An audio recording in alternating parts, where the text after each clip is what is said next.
you're wondering how this feels, I gotta tell you, it's refreshing. It is refreshing. I never expected that. I mean, it's very astringent. It has a very astringent type quality to it. And it feels like it's really penetrating into my skin.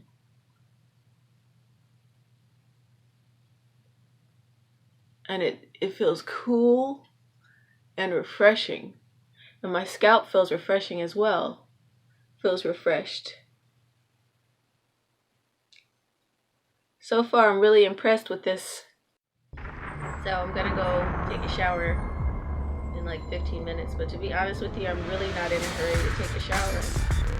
This tinkle that's on my face and in my hair is cleansing. I can feel it like lifting impurities out of my skin and out of my scalp. It's good stuff, and that's why you find it in all the beauty products.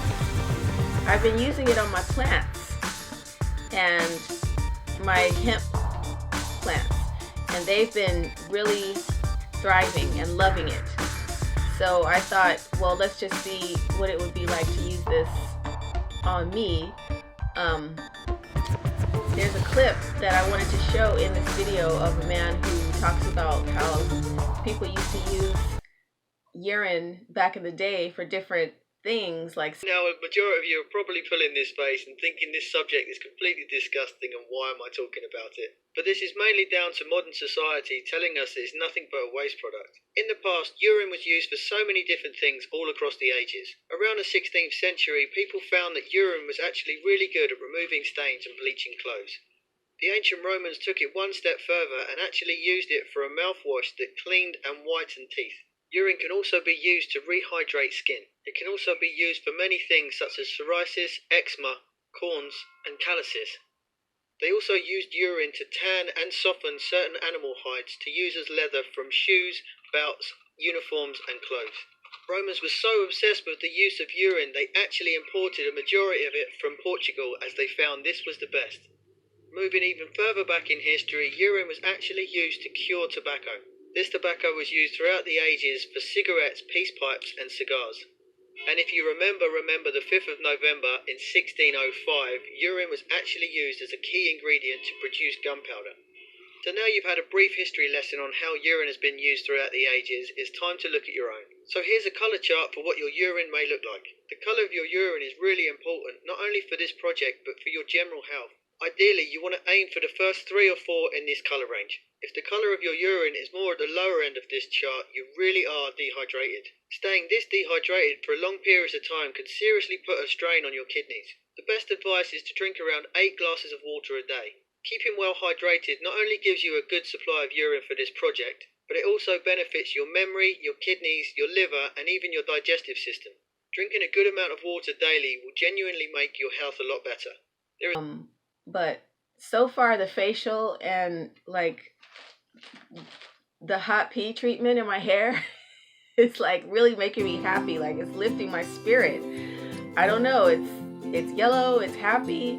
Yesterday I took lots of vitamins, but I take vitamins most days. I usually take like a 1 day off of vitamins so I don't have, you know, just everyday vitamins. I try to give myself a day off every week.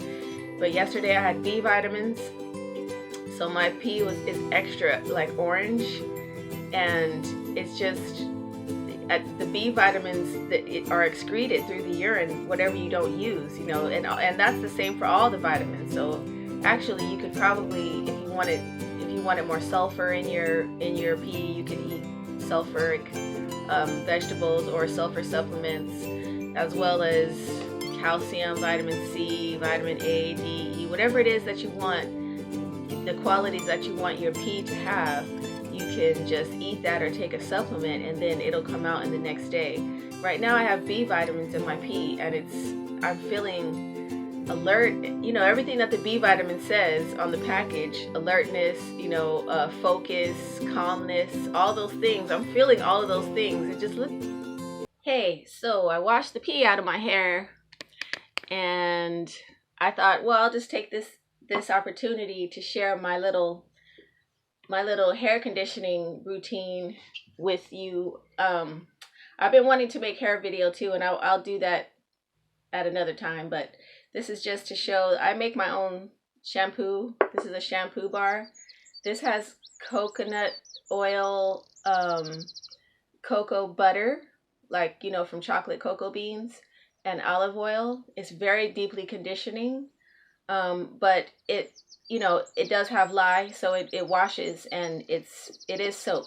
So you still have to condition after that. And what I usually do, or what I'm doing now, I use whatever I have. I'm using shea butter. This is the yellow kind. I had the white kind before, and that one's lighter, and it's less thick. So depending on your preference, you can use a really thick one, or you can use the other one's maybe like 20% less thick than this one is. So I just take that, and then I take some coconut oil, and I also use this as a moisturizer. I do not use lotion. I don't use hair conditioners. You know, I don't use commercial soaps or toners or any of that. Everything I use is stuff that you can eat. So the coconut oil and the shea butter are very good for dry hair if you have dry hair. Sorry, I have dry hair. So if you have oily hair, that would be a different program altogether, but you could use aloe. Aloe is good for oily hair. But I have very dry hair. So I use thick, saturated fatty oils like these, and I just get those all in. And I find that I can't have too much oil in my hair. Like, it's almost it's almost like an infinite amount of absorption that my hair can have for oil. My hair loves oil. And then I put plastic bag on.